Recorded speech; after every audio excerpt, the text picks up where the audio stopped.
Good morning, everyone, to our friends in the States, and then good morning or good afternoon to those of you who are in the region. My name is Sarah Carley, and I'm the Director of Middle East Affairs here at the U.S. Chamber of Commerce. I'm joined this morning by my colleague, Liz Clark, the Senior Manager for Middle East Affairs. Liz was one of the driving factors behind this working group and will be moderating our Q&A after the panel discussion later this morning. So on behalf of the Chamber, I would like to welcome everyone to the call this morning. Last year, we hosted a series of webinars focused on women's empowerment and in professional development and entrepreneurship. With the excellent feedback and enthusiasm of our members, we decided to expand this initiative into a full working group. As today marks the launch of our Women's Economic Empowerment in the GCC Working Group, we have asked guests from the U.S. government, World Bank, and the International Trade Center to share their insights on key barriers and policy that are impacting women's ability to play a meaningful role in the GCC economy. Our goal is to continue these discussions with programming through the remainder of the year, as well as to produce a white paper examining the existing policies and barriers keeping women from the workforce, as well as identifying the policies that have been effective in the GCC and around the world that enable female employment. We would, of course, draw upon and utilize the best practices developed by the Chamber, our panel speakers today, as well as our member companies who remain active in the region. Before I introduce our panelists, I would like to first recognize Lisa Schroeder, the Global Director of Trade and Investment Policy at Dow Chemical Company and the chair of this working group. We are delighted to have her moderate today's discussion and are thankful for her leadership on this topic. So thank you, Lisa, and we look forward to hearing from you shortly. Unfortunately, our first scheduled speaker from the ITC had an unexpected conflict. So instead, we'll be hearing from Judith Vesahay, the Senior Program Officer for the She Trades Initiatives at the International Trade Center, which is a joint agency of the UNCTAD and the WTO. In this capacity, she manages projects related to trade policy and women's economic empowerment at the global and regional levels, gender disaggregation or disaggregated data collection and analysis, and technical support to national trade and trade-related policy reforms. Our second panelist today is a familiar face that many of you may know. I'm delighted to welcome back Deputy Assistant Secretary of Commerce for the Middle East and Africa Global Markets, Camille Richardson. DAS Richardson is a staunch advocate of empowering women through trade and investment. And today we look forward to hearing her insights on the government policy perspective to women's empowerment and learn more about the ITA's WellTea initiative, Women Empowered Leave Legacies Through Trade and Investment. And our third panelist today joins us to bring the economic perspective from the World Bank.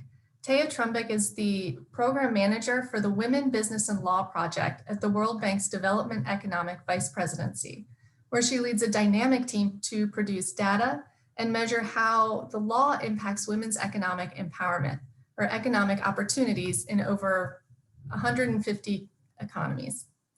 Tea also worked at the Ministry of Finance in the Republic of Croatia and the International Monetary Fund. She holds a bachelor's degree in economics from Stanford University and a master's in economics from the London School of Economics. So thank you, ladies, for taking the time to speak with us today. We're very much looking forward to hearing your remarks. And before I turn it over to our speakers and to Lisa as well, I would like to first turn to Steve Lutz, our Vice President of Middle East Affairs, for a few introductory comments. So Steve, over to you. Thank you, Sarah, and you really kicked it off really well. And I would just say, I think as Lisa knows, the Chamber's Middle East Department convenes a lot of events. We have a lot of councils, a lot of working groups, initiatives, and we tackle a lot of policy issues.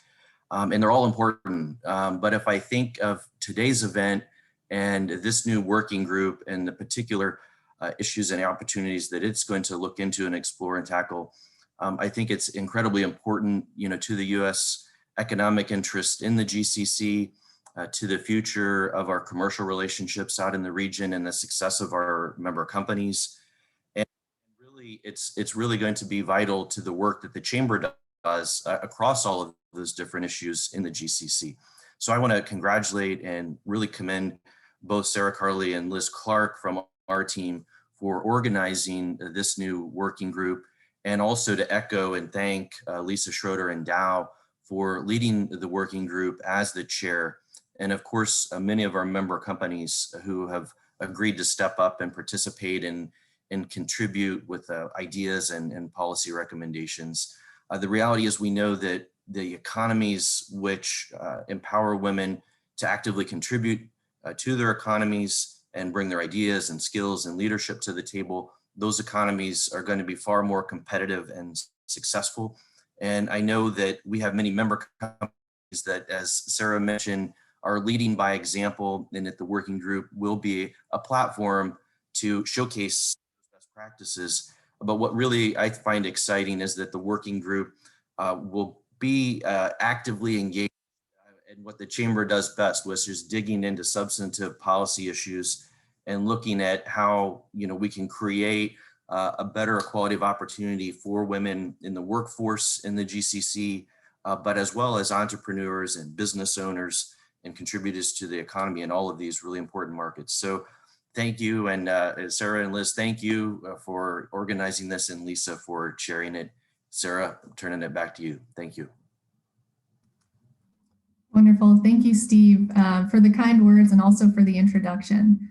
So at this point, I'd like to just jump right into our panel. We'll kick it off with Judith to speak to us about the She Trades Initiative at the ITC. Thank you very much. Thank you very much to the GCC for inviting the International Trade Center to share our perspective and our work with women economic empowerment. So the International Trade Center has a very specific mandate, which is to support the internationalization of SMEs in developing countries. So we work on trade and we work with SMEs specifically. The She Trades Initiative was launched in 2015 with what at the time looked a very ambitious goal, but now everyone wants to contribute and actually raise the bar, which was to connect 3 million women to markets.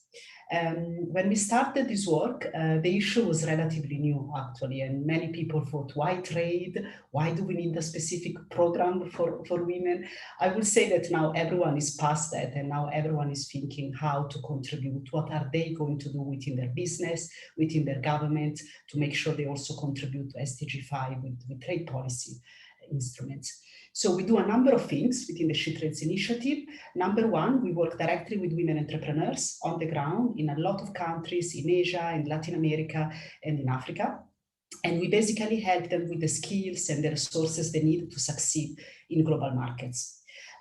Going forward, what we see as a trend that regional markets are becoming increasingly important, partially also because of COVID-19. A lot of our women entrepreneurs had to pivot to digital tools, had to look more at national markets, sometimes regional markets. So COVID-19 really forced us a lot to rethink about how we deliver our capacity building and for what. The second thing we do is we develop strong partnerships with business. We leverage their expertise and their supply chains to actually develop mentoring program for women entrepreneurs, special services. For example, with UPS, we have discounted logistical services for women entrepreneurs across Asia and Africa. With eBay, we develop a specific program to support women entrepreneurs in developing e-shops on their global platform in Kenya. And so forth. Part of this work is now being expanded to access to finance. So we are actually partnering with a lot of impact investors, and we provide them with a pipeline of women entrepreneurs that could potentially successfully qualify for loans and equity investment, and with the training and capacity building needed to make sure they actually succeed in these enterprises. And then finally, the part that I lead, which is on the policy and data bit. If you want to achieve scale and impact in any of these interventions, you need to make sure that women entrepreneurs operate within the right business ecosystems. So we have developed a number of data tools. One is She Trades Outlook. I can talk about it a bit later. Another one is a new methodology to actually conduct business surveys to understand how women participate in trade. And then we are doing a lot of technical assistance. We work with the informal working group on trade and gender here at the WTO to make sure member states have the right technical expertise to develop positions and strategies. We are working with businesses across the African continental free trade area to make sure they have the right knowledge and platforms to influence policymakers. And we do a lot of work at the national level, from trade policy to government procurement, changing policy and legal framework to make sure they work for women entrepreneurs. So I think this is the She Trades initiative in a nutshell. Thank you. Thank you for that, Judith. It's really great to learn more about the She Trades initiative. We've had conversations before, but thank you again for sharing your insights and kind of explaining what exactly She Trades is to those who are on the call today. So at this point, I will turn the floor over to Deputy Assistant Secretary Camille Richardson. Welcome back. We're delighted to have you, and the floor is yours. Thank you so much, Sarah, and good morning, everyone. Thank you so much for inviting me to participate in the launch of this super important initiative. And I want to keep my remarks short today because I want to allow as much time as possible for the audience to participate and other panelists also to talk about their initiatives. But I do want to share a little bit more about a new initiative that we launched in January that is near and dear to my heart. We've nicknamed it WELTI, which of course, since I work for the government, we have to create an acronym out of everything. And so WELTI stands for Women Empowered Leave Legacies Through Trade and Investment. And the idea behind WELTI is if we give women access to data, which of course we have a lot of, information, which of course we have a lot of, resources from the U.S. government from across the different agencies and contacts, then we can reposition them from being among the hardest hit by the pandemic to being at the vanguard of economic recovery. And that theorem has definitely proven itself since January through a series of virtual visits that I've been paying all over the Middle East and Africa, as well as coffee chats, where we have connected women entrepreneurs and women business owners and women executives here in the United States with their African counterparts. And what we do is we structure it so that a woman entrepreneur, a woman business person, in Africa or the Middle East, essentially can tell her story, how she's overcome challenges by trading and investing with the United States. And that has inspired women here on the other side to say, hey, I want to do business with you. And so that's the idea behind this. And so we've done several of these so far. We started off in Kenya, where we have an FTA under negotiation. And of course, I served there for 3 years. And so we've also done coffee chats in Ethiopia, in South Africa, in Ghana, in Jordan, and Morocco, and UAE. And so we've also, as we've gone, this has kind of been an organic development of this initiative. So one coffee chat happens, and then we have a separate matchmaking session, and then we have a separate capacity building session. And so it's kind of just grown legs, which is amazing. And now we're looking at engaging other agencies into some of the more capacity building end of things. And so we've also recently added an export skills development component to the WELTI initiative to support the empowerment of leaders here in the United States that are currently engaged in international trade, but perhaps don't know about all the different resources that we have to offer. And so we're doing this to complement the work of our staff overseas and also in our domestic offices in order to ensure increased inclusivity of U.S. business women in their commercial pursuits. So this July, we're also expanding. We're going to be partnering with the Chamber to do a WELTI event with women business leaders from numerous AmChams across the MEA region. So this would include Egypt, Jordan again, Morocco again, also adding in Nigeria, and also revisiting South Africa and UAE to build on some of the groundwork that we've already done there. And so what we're doing all this for in the near term is what we are on what I call the March to March. And that is our Trade Wins event in Dubai, which will take place March 6th through 8th, ending appropriately on International Women's Day. And we're going to definitely have a women's component to our trade mission, to our 3-day business forum, to our matchmaking session. Then there are opportunities for spin-off visits to some of our posts across the Middle East and Africa. And we're also going to have a conference that will cover a series of key topics like digitization and opportunities in the clean energy and regional supply chain spaces. And as I mentioned, we'll have spin-off opportunities throughout the Middle East for this one to Algeria, Morocco, Israel, Egypt, Qatar, Kuwait, and Saudi Arabia for interested US companies. And so as part of the Wealthy Initiative, we will specifically have women-focused events, women-focused networking sessions, and a special event on March 8th of 2022. So I look forward to this working group on Wealthy, to your inputs, to your questions, your suggestions. And as I close, I would like to pose a conversation topic for today for this working group going forward. So our Middle East and Africa teams are exploring how we can marry our women's empowerment efforts with our day-to-day work of overcoming trade barriers.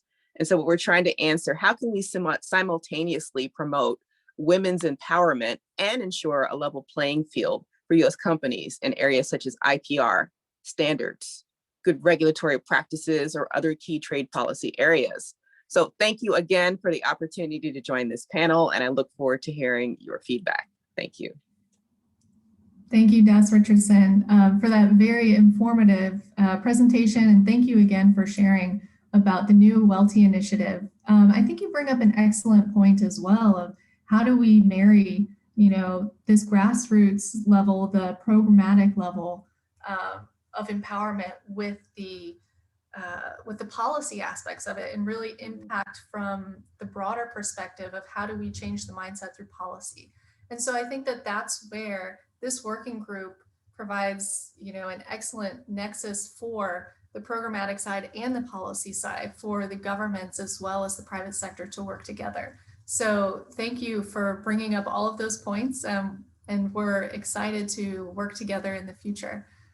So at this point, I'd like to turn it over to Tea Trumbic at the World Bank to give us the broader economic aspect of kind of what we see developing across the GCC and globally in this space. So Tea, I'd like to turn the floor over to you. Thank you, Sarah, and thank you for inviting me. Good morning and good afternoon, everyone. It's a pleasure to be here. As Sarah already introduced me, I just wanted to repeat that I'm the program manager of the Women, Business, and the Law project at the World Bank. And at the World Bank, we believe that really no economy, no society can achieve its true potential without the equal involvement of both men and women. And that's why at Women, Business, and the Law, we set out to identify where exactly laws might be preventing women from working and running successful businesses. And to give you a little bit of background, this project started within the Doing Business project of the World Bank, which looked at business regulations and how those impacted small and medium-sized enterprises. And the question came, what if those enterprises were run by women? What if women worked in those companies? How might this look differently from them? And so we started looking, this was back in 2008. So since then, we've been looking at how laws might impact women specifically, so where they might discriminate against them or provide incentives for them to enter the workforce and remain in the workforce. And so today we have a unique data set that measures progress towards gender equality in 190 economies. And we also did a historical research last year where we went back all the way to 1970 to see how these laws all over the world have changed over the last 50 years. And this data, Camille mentioned, we now have a lot of data and a lot of information. Well, 10, 15 years ago, we had very little information on gender and sex disaggregated data. And we still, I think, have a need for more data that is sex disaggregated at different levels to really understand the outcome of some of these policies. But we do now have this data, and what it tells us, we can see that where laws treat women and men more equally, we do see better outcomes for both men and women. We see better development outcomes, better health outcomes. We see more women working, and where they are working, they're working in better jobs. And so having this panel data set and other correlating with other data sets we have out there really allow us to show a correlation. At this point, we can't imply causality, but we can see that they move in the same direction. So in Women, Business, and the Law in particular, we examine how law treats women when it comes to freedom of movement, to laws that prohibit discrimination and sexual harassment in the workplace, to laws affecting women's pay, as well as their rights in the home. So their rights to get married and divorced and have children, what happens to their working relationship when they have children. We also look at constraints to starting and running businesses, different treatments in women when it comes to managing or inheriting property, which is a big issue, and all the way that laws that it might affect the size of a woman's pension at the end of her working life. We know that working lives are expanding and women tend to live longer than men, but because they work less and they earn less, they tend to have less money in old age. And that can become a huge problem leading women to be more poor in old age. So our data now identifies where discriminatory laws persist in these 8 areas that affect different stages of a woman's professional lives. And they highlight opportunities for reform, opportunities where laws can be changed. And I just have to say, we believe that law is a foundational first step, but it's just the beginning. The meaningful implementation of the law comes from all sides of society, including companies that have to enforce these laws and incentivize them and invest in women. So I look forward to the discussion today. It's a pleasure to be together with Judith and Camille in this great panel and to hear also from companies that might be experiencing this in the Middle East and the GCC. I'll stop here. I have some interesting data tidbits on the region, but maybe I'll leave that for the discussion. That sounds great. Thank you, Taya. I think you set an excellent stage for the discussion moving forward and focusing on kind of the laws and barriers that exist now and the ways that we can really, as the private sector, work together with the government to overcome those challenges. So Lisa, I'd like to turn it over to you for any thoughts that you may have on the presentations from each speaker, and allow you to go ahead and moderate the discussion here. Sarah, thanks so much. And Taya, Judith, Camille, thank you all 3 so much for being part of this conversation. You've already unpacked a lot, and I think this is going to make for a very interactive discussion. I do want to remind all of our participants in the audience, this is interactive. I mean, Steve said it well at the outset. This is a working group, which means we're really looking at this as a partnership. This is an opportunity for everybody to bring ideas to the table, especially as we think how we take everything our panelists have talked about, so much data and knowledge and awareness. There's a lot of work to do in this space, and we need to start having that, turning this discussion into that work plan. So as you have questions, comments, chat's open. Everybody's used to all the Zoom technology by now. You can raise your hand and I'll call on you. Definitely want everybody to feel free to participate directly. But maybe to kick this off, what I found one of the really interesting threads, ladies, all 3 of you mentioned really starting out from the direct conversations with women, kind of pulling up those individual challenges and perspectives. Camille, the coffees, Judith, the conversations in she trades. Hey, as you mentioned, kind of looking at women's lives holistically. I'm very curious to get your sense of how we take the knowledge, that firsthand individual experience, and kind of pull this out into more of a work plan. How do you see sort of the stories and the things that you're learning from individual women in groups and turning that more into how we can move forward as a collective? Maybe Camille, especially with the coffees, you've mentioned, what's your perspective on how we start to action this? Yeah, so as you were asking the question, I was thinking about the sort of the broad categories where I've heard, women on the continent, mention that they kind of struggle, and sort of kind of goes from one end of a spectrum to another. It goes from the micro entrepreneur to the female executive in the boardroom, right? So if you're looking at sort of as a continuum, I think the common thread, and I'm not sure what we can do about it, but the common thread, of course, at times can be cultural. A bias against women working, a bias against women, and this is directly linked, going to a bank and getting financing for their business. So I think, the cultural aspect is one thing, but the access to finance is something else. For the micro entrepreneur, just there's a lot of programs out there, and maybe there's some way of kind of consolidating or joining together, kind of linking arms just to build capacity. How do I get my business started? How do I get it off the ground? How do I become nationally competitive? How do I become regionally competitive? How do I become internationally competitive, right? As another kind of a spectrum in terms of launching and surviving and growing a thriving company that can then of course create jobs for other women and other folks. And so it's the access to finance, it's the capacity building, it's the access to contacts, whether it's a U.S. company locally that might have a program that helps female entrepreneurs participate in supply chain of that company, or as a provider of a service or a product to that company or to others. How do we kind of link local women entrepreneurs? How do we give them access to those contacts? I think is an important conversation point. And then what I've noticed, in talking to governments on my virtual visits is that in many cases they get it. If you look at the case of Morocco, where yes, there are already these cultural issues, there are already these access to finance, yet the government has created a program to help women really enter the digital economy and to be poised at the forefront of the digital economy, which is key to Morocco's economic recovery. So it's having governments be thoughtful about this and perhaps holding up examples of other governments where it's actually working as models. This is why you should consider investing a little bit more in women becoming leaders and helping everybody to recover from the pandemic. I mean, I think that's kind of the silver lining of where we're at right now. We're at a point of economic reset, and perhaps there's also an opportunity to reset some attitudes if we can show where it's in their interest to do so. And I'll stop there. That's great. I think it's a good example of sort of why there is such an impetus now. Judith, how about your perspective from the women you've worked with in She Trades? Thank you very much.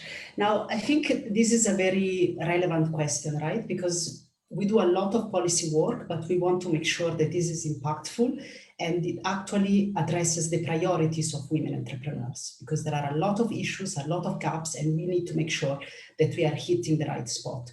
So all of the She Trades work on policies, it's really anchored in a tool that you can find online, which is called She Trades Outlook. She Trades Outlook includes 83 indicators on policies and laws. So this is really answering the question of whether your country is doing the right things to support women economic empowerment. And we don't only include some of the existing indicators, such as the wonderful women business and the law, but 80% of the data is actually new data and is asking questions about whether governments are collecting sex aggregated data, whether they are inviting women organizations in policy consultations, whether they're running gender impact assessment before or after trade agreements, and so forth.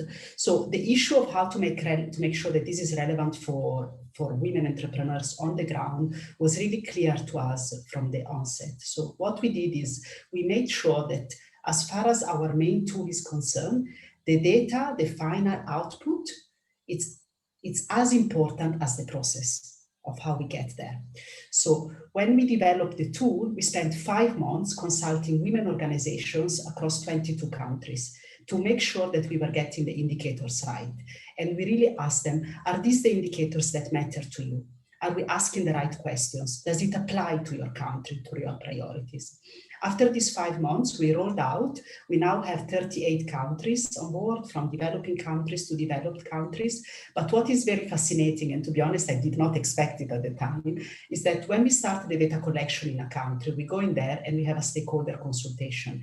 And even before completing the data collection, we have the women organization, the chambers of commerce, the women business organization, talking to governments, to all the governments, 20 government ministries, government agencies, sometimes for the first time. In some countries, it's the first time that everyone is sitting at the table at the same time. And even before we finish the data collection, they agree on how to prioritize reforms, on what needs to be done.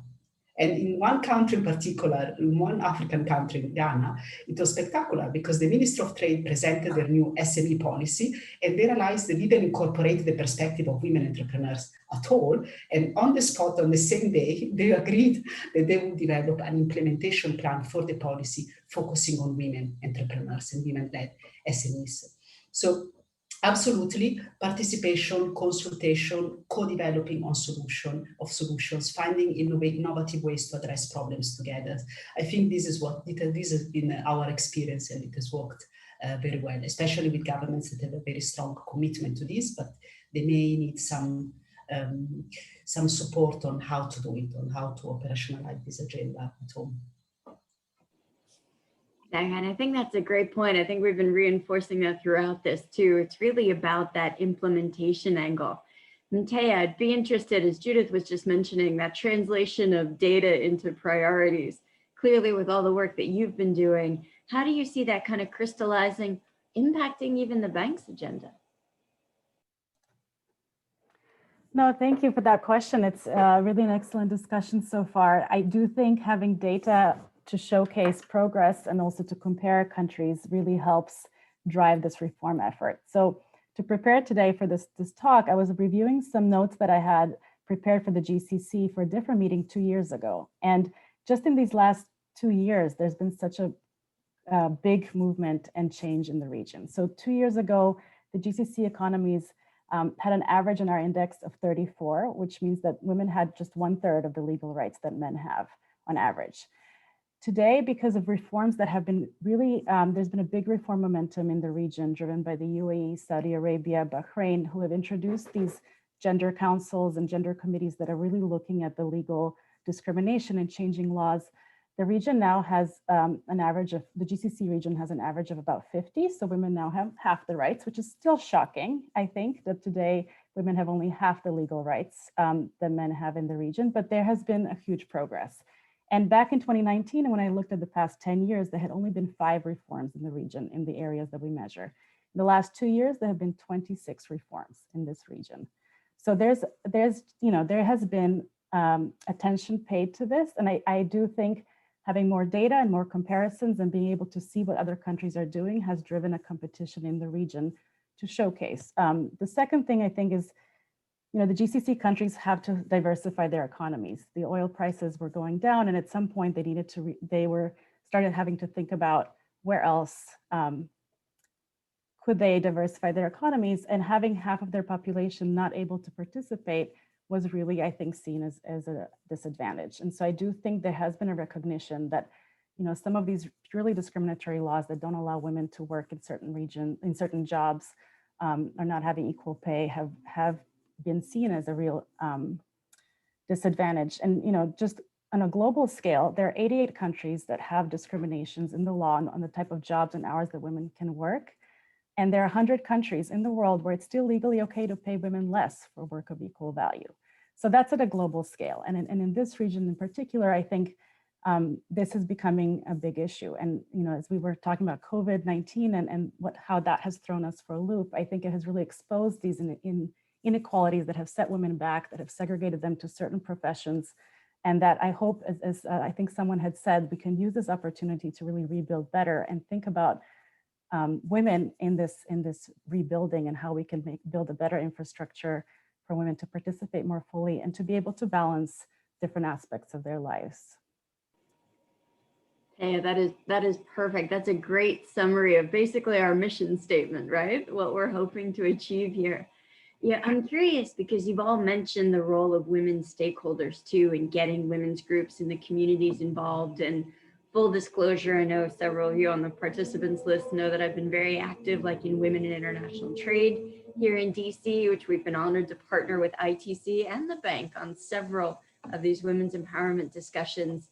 WIT's part of a broader global organization, OWIT, the Organization of Women in International Trade, where there are chapters in places like Nairobi, for example. I'm curious, as we think about the great energy that went into the Saudis hosting of the B20 last year, they created the Women in Business Task Force, which as a member of that, there was a lot of energy. The women who participated, there was a tremendous amount of commitment, not only to driving a real progress and creating an agenda, but to working with each other. So I'm curious, as we think about, like Judith, with your example of what happened in Ghana, getting the women's stakeholder groups together, how could we start to do a better job maybe networking across some of these groups, where it's not just with the women in Ghana or the women in Kenya or the women in Saudi, but we're really starting to create that collective voice of women across the region. Judith, maybe I could ask you that first. Thank you very much. I personally think that, okay, we can do definitely a better job at creating regional and global network of, to catalyze women voices and create synergies, etc. There is room to do, definitely. We started working on the Africa Continental Free Trade Area 2 years ago. And what we found was that 70% of the women business associations across the continent have never been consulted on the Africa Continental Free Trade Area. And actually, when we put everyone together, one of the key, we were there to discuss issues around the protocol on goods and protocol on trading services, etc. And they actually told us one of the first things we want is a global network, is a continental network of African Women Business Association. And we want to be connected to women in Asia, women in Latin America, women in North America, and understand how they're doing policy advocacy, access to market support, and so forth. So definitely I think there are some platforms out there that are quite effective and ambitious, and we can catalyze those. And there is some work to do, but at least I think there is more happening there. I see the real gap in putting together this type of unified voices with policymakers. I think this is where I see the two silos a bit. So just to give you an example, I think here in Geneva, what's happening is very exciting. In September last year, the global community launched the WTO Informal Working Group on Trade and Gender, which is a first. When the Buenos Aires Declaration on Trade and Women Economic Empowerment was launched in 2017, many countries asked why trade? Why are we discussing about this at WTO? Why are we trade ministers involved in this discussion? Now there are 127 members and nobody's asking why, they're only asking how. But nevertheless, I think the discussion is still between governments. And what we are not doing enough is putting together the women entrepreneurship voice, policymakers, to understand what are the priorities and what are the priorities at different levels. Here at the WTO, there are a number of negotiations in place, they're implementing a number of agreements. What matters most to them? We hear experts, but we don't hear the business side at the regional level and at the national level, so that we keep also policymakers more accountable for what they say here and what they do back home. That's a great point. And Camille, it kind of sounds, I was fascinated by your March to March. Sounds like that might be a big component of as you move towards having a summit conversation amongst women in this space, a conversation between women in this space too could be really impactful. Yeah, I love that idea, Lisa, and thank you, Judith, for that suggestion. And I'm kind of, my mind is spinning really quickly right now because I'm thinking about two things. I'm thinking about the fact that the July 13th Welty Coffee Chat is an AmCham coffee chat. And so I'm just wondering if there's a way of maybe designing some sort of a component, of having that type of interaction between business and government. Just a thought for my folks on the team listening to this. I don't know how we structure that, but let's start thinking about it. And then also when I pay my virtual visits, I make sure that I meet with women business leaders, but that I also meet with government decision makers. And usually when I'm talking to them and I'm doing my little introductory remarks, I talk about Welty and they all are very interested in it.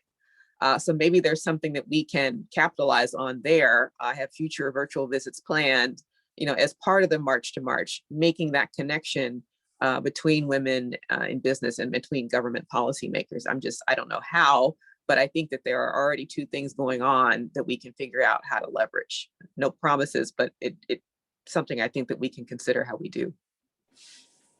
And I think that's, and I can't speak for the chamber, but sort of for our little working group, I think that's something we'd love to help with too, and maybe be that business bridge for you.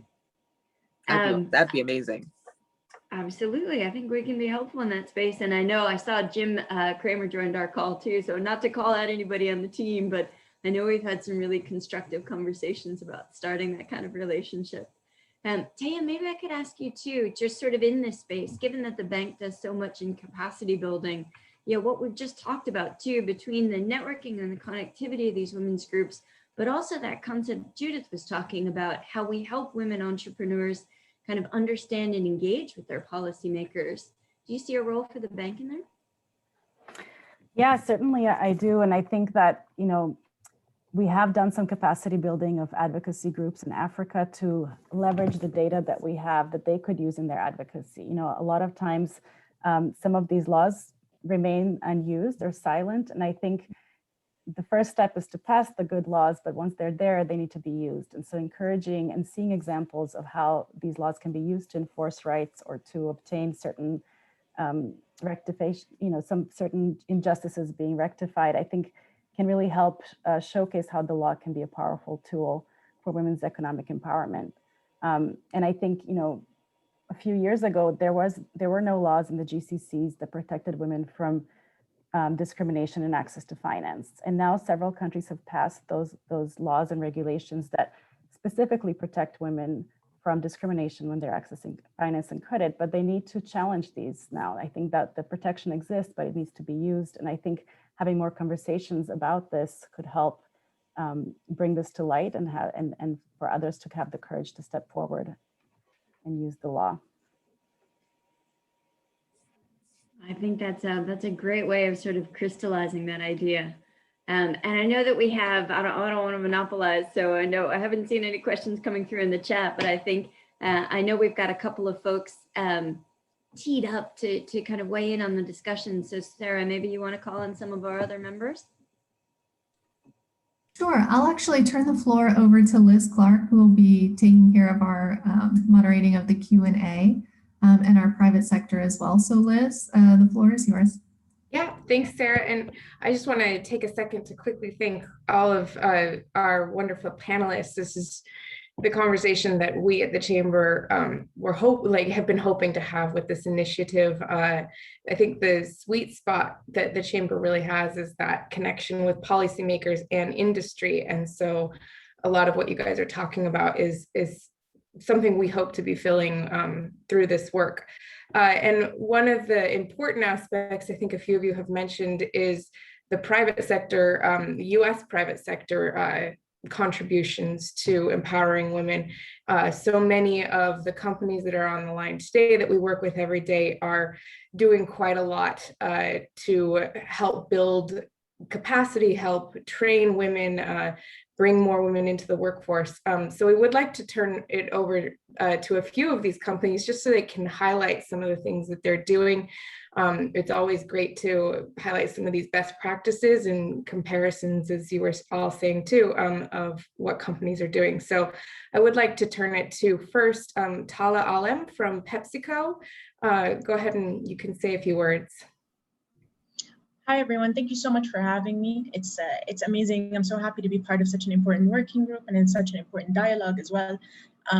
So, you know, women empowerment at PepsiCo is a commitment that is deeply rooted within the company. I think both internally when we look inside into the company, but also in the communities in which we operate and how we can add value. And of course, women are a huge part of the communities that we're operating in. So in the GCC, each country is different. While they have very good similarities that we can work off of, each country is very different. But what's incredible is, as you all mentioned, that the governments have been making great efforts, huge strides over the last few years to ensure that a woman has the right amount of contribution and her place in the economy. So it's important, we have a very important role to partner with the government and make sure that we're accelerating that work as much as we can. It's actually, so last year, so I'm Saudi, I sit in Saudi, and I'm just listening to some of the points about data and identifying KPIs and objectives. And last year, we ran a huge survey, both qualitative and quantitative, and we managed to talk to a lot of women. It was mostly about the society, the changes that have happened, Vision 2030 and the transformation. And while they all really praised the changes and found a huge difference in the way that the country is treating women and how they have a very important role, they all had a common theme, which is really strong insecurities, sort of imposter syndrome, if you will, saying, we now have a seat at the table, it feels amazing, but I feel like a fraud. And so that helped us identify a lot of the areas in which we can help with. So Now, while the government is making a lot of effort into getting the women into the workplace, it's our responsibility to make sure that she keeps her place there. She has the right skills, the right resources, and reducing the challenges and barriers that come from managing sometimes work-life balance, the family challenges that they may have to be able to go to work and commit to the job that they're doing, as well as constantly enhancing the skills. Looking back at education, it's never too late to learn, offering workshops and trainings. And we don't want any of these to be just one-off projects. The key to sustaining these programs is really having something to be able to measure. And so we created a platform called Tamakkani, which translates to empower, under which we house all of our activities that come to women empowerment. Last year, we worked with 4 of the most prominent universities in Saudi to take on 500 women and train them in entrepreneurship. They started their own business. We matched them with an accelerator. And then they kicked off their business. And with the PepsiCo Foundation, we were able to invest in their business ideas. So we looked at it from an education point of view, but we're also looking at it from a personal point of view, working with government entities that can help us make sure that the whole family is being educated. It's not just the woman that's being entered into the workplace, how her father, her brother react, how she can manage her children, any resources that she can have in her personal life to be able to manage between the two, because that's an issue that we found to be prominent. So this year, hopefully, we have a lot of programs that are coming up, and I think for a private sector company, we're an international company that's very deeply rooted. The key to our success is to partner with government or NGOs that are here on ground, entities that are Saudi, are local, both in Saudi, of course, and the UAE and the rest of the GCC. But identifying those partners can really help us scale the efforts that we're trying to make. And so, hopefully, you'll hear a lot of great news about PepsiCo this year. Thank you so much, Tala. I mean, it's great to hear some of the ways that you've been engaging with the population and the research you've done to see what's important, what works, what's needed, and what you are doing with that. So next I'll turn to Maha Afifi from Google. Maha. Hi, Liz. Thank you so much for having me here. And thank you all for this amazing panel, Tia, Judith, and Vanessa Richardson. Thank you so much for your words earlier today. So I'm Maha, and I work in the Government Affairs and Public Policy in Google MENA, and I'm based here in Egypt. So at Google, we realized that the MENA region have actually both ample amount of opportunities and ample amounts of challenge. And because of that, we understand, for example, that 50% of the population of the MENA region is comprised of women. Whereas also, so like 50% of the manpower of the MENA region is women, whereas also long before COVID, we have realized that 1 out of 5 jobs in the Arab world require the mastering of digital skills. Therefore, at Google, we are very keen to help digitally upskill and empower women to be able to tap into this job opportunity. So we have our program called Maharat min Google, or Skills from Google, which works on empowering women or men, so any of our trainees, to actually create a presence online and achieve the mastering of online marketing through using Google's tools and other tools as well. So I heard we talked about, for example, exports. So we have Market Finder, we have Google My Business, and that training completely free of charge with an available platform online, but also delivered through interactive trainings, help achieve this purpose.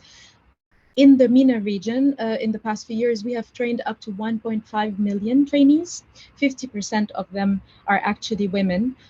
8 out of 10 of those trained have actually came back to us telling that this training helped them find new jobs or accelerate their career. Another challenge that we find in MENA is also a social and cultural challenge that women face. And for this, we have a great initiative at Google, and it's not only for MENA, actually, it's international. It's called the I Am Remarkable initiative. I Am Remarkable is a workshop that is mainly directed towards encouraging women and underrepresented groups as well to speak up about their achievements in the workplace. So challenging the stereotypes and being aware of the unconscious biases that both women and men have against women / underrepresented groups. And this, of course, helps women progress faster and stronger at the workplace and in their normal lives as well. The last initiative I would like to highlight is another acronym. It's called POWER. So this is providing opportunities for women's economic rise. This is a project that we have between Google's Women Tech Makers. Women Tech Makers is a group at Google that helps women code and women tech entrepreneurs around the world with different chapters who work with women in different countries in partnership with actually the U.S. Department of State. And we are currently training 50 women entrepreneurs in the UAE. The next 2 phases will be conducted in Bahrain and in Egypt. So I echo the words that Das Richardson said, that we need to find a way to marry those projects with the government's initiatives, because it not only does it provide us with scale, but it also gets us better through to the needs of the society and the economy in general, and of course the needs of the women. And also I would love to highlight Tia's stressing on the need to address policies in general that support not only women but also the SME ecosystem in our countries, because these are very much challenged in the MENA region in particular. Again, thank you very much for having me today, and I'm very much enjoying this conversation. And I see that Camille has her hand raised. If you want to just comment on that, and then I'll turn to our next company after that. Yes, thank you so much, Liz. Appreciate that opportunity. So it's funny, I just had a conversation on Tuesday with Rebecca Ananchang, who is very active in the digital space in Africa and on empowering, African entrepreneurs in the digital space. And she made a remark that there are all these initiatives going on, in the tech space, for example, Google. This is what kind of jogged this for me, and Facebook and Twitter, and all these great companies just taking digital as an example. And she's saying that if all these programs were to kind of be branded as a U.S. approach, hand in hand with government, public and private, that it would be much more effective at moving the needle in some of the policy areas in the digital space. So I'm thinking, and I just sent Taya a private note, and she kind of agreed with me. There are World Bank rankings for doing business, and countries compete to move up that list and say, hey, wouldn't it be interesting to create something, for women's empowerment? Where are you ranking on women's empowerment? Why does that matter? But then also, it would be wonderful if maybe the chamber could help facilitate, all these different wonderful private initiatives under one rubric, and it becomes kind of a U.S. approach, so that, governments, leaders on the U.S. side, people who are going into these meetings, who have an opportunity to speak to these issues, are kind of armed with this information. And where the data is coming from and what the programs are, and if we make folks on that side are aware of what the resources are under one rubric, then it kind of becomes easier to have a conversation and how to how to access those resources and how to get them out to more people. Just a thought. Thanks. No, I love that you raised that point, because it's something I was going to say at the end, that's the type of thing that we want to do with this initiative, is highlight a lot of what the private sector is doing, put it in one more comprehensive package to give to people like yourself and other people on this call that could be useful for making change and moving that needle. So thank you, Camille. And then I'll turn it over to Simonetta Verdi from Ford to give a few remarks as well about what they're doing. Hi, good morning. And I really enjoyed the conversation. I find especially the reference to the data that Judith provided was very interesting, and also Taya. So I would love to get a publication of that, or tell me where it is. I would love to study on that. But just as Ford Motor Company, obviously we've been in the region for a number of decades, and we have always been keen of the communities in which we work and have our presence. Definitely with a number of the reforms in the region, in particular GCC, Saudi Arabia, there's been important opportunities. Already in 2015, we developed a program for education of entrepreneur skills for women. known as Henry Ford Entrepreneurship Academy. And we worked in partnership with EFAT University and Alnura, as well as the Virginia Commonwealth University here, to provide a workshop skills for women entrepreneurs, an opportunity for them to pitch their ideas. And they were already working with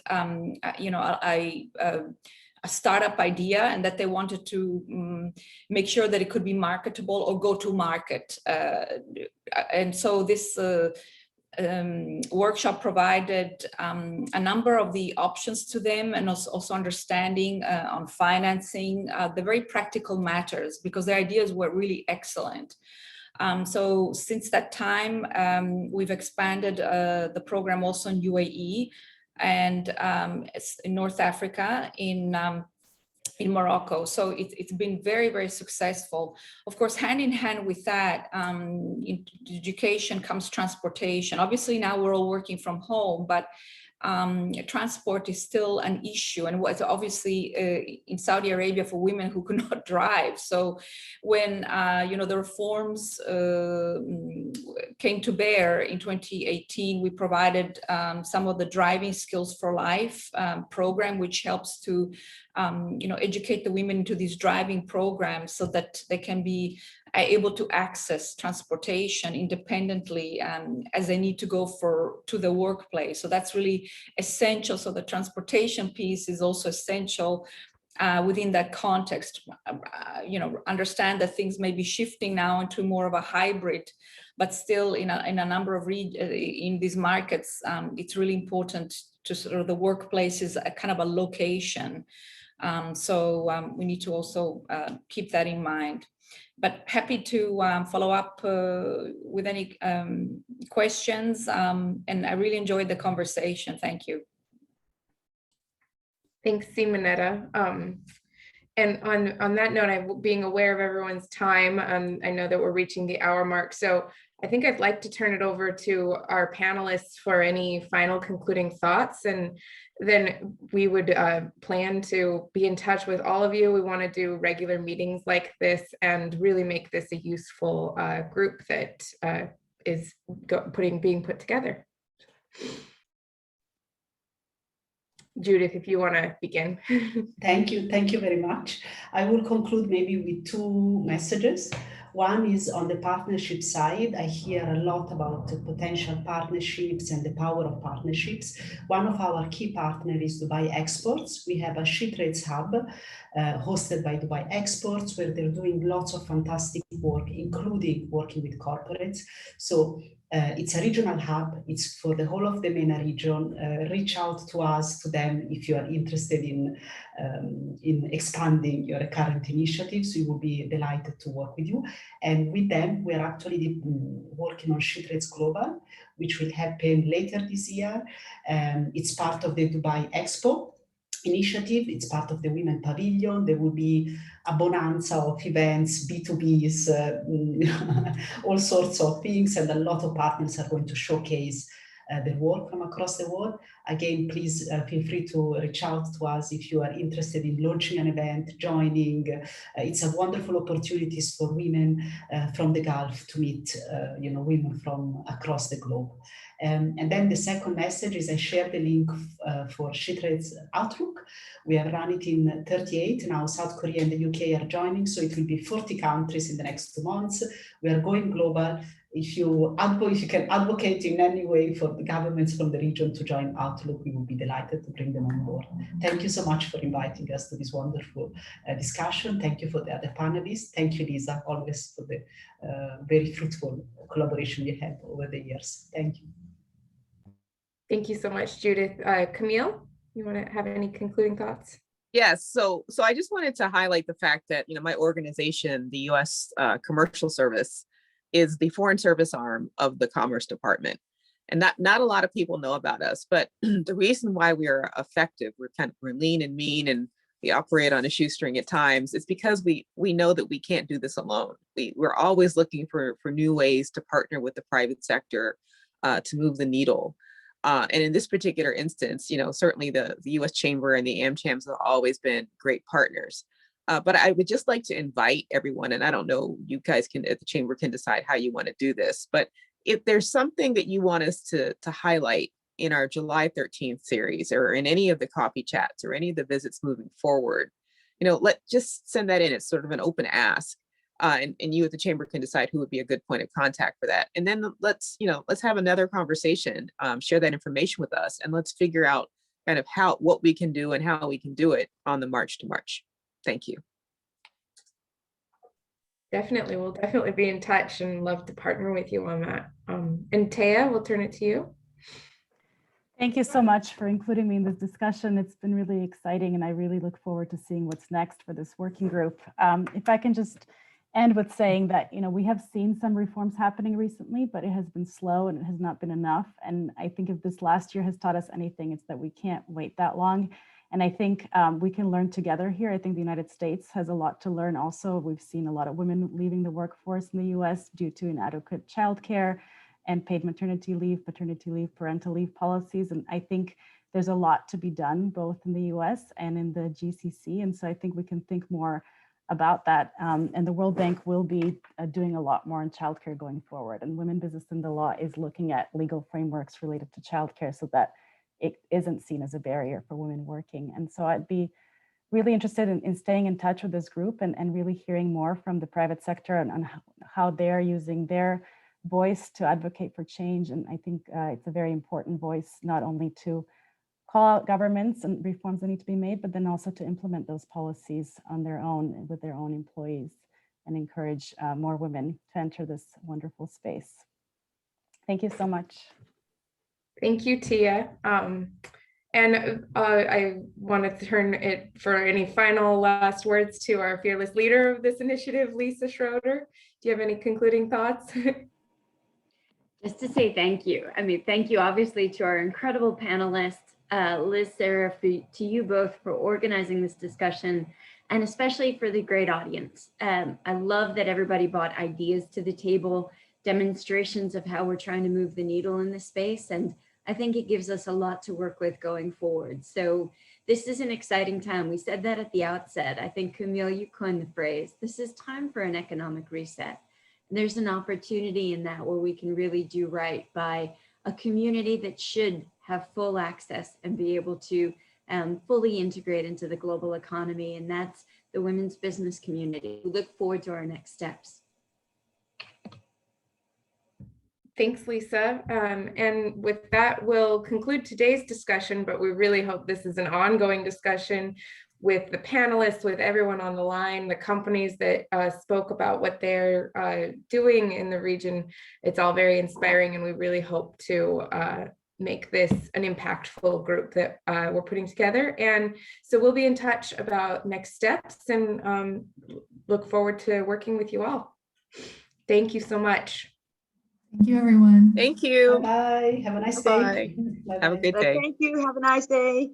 Bye. Bye.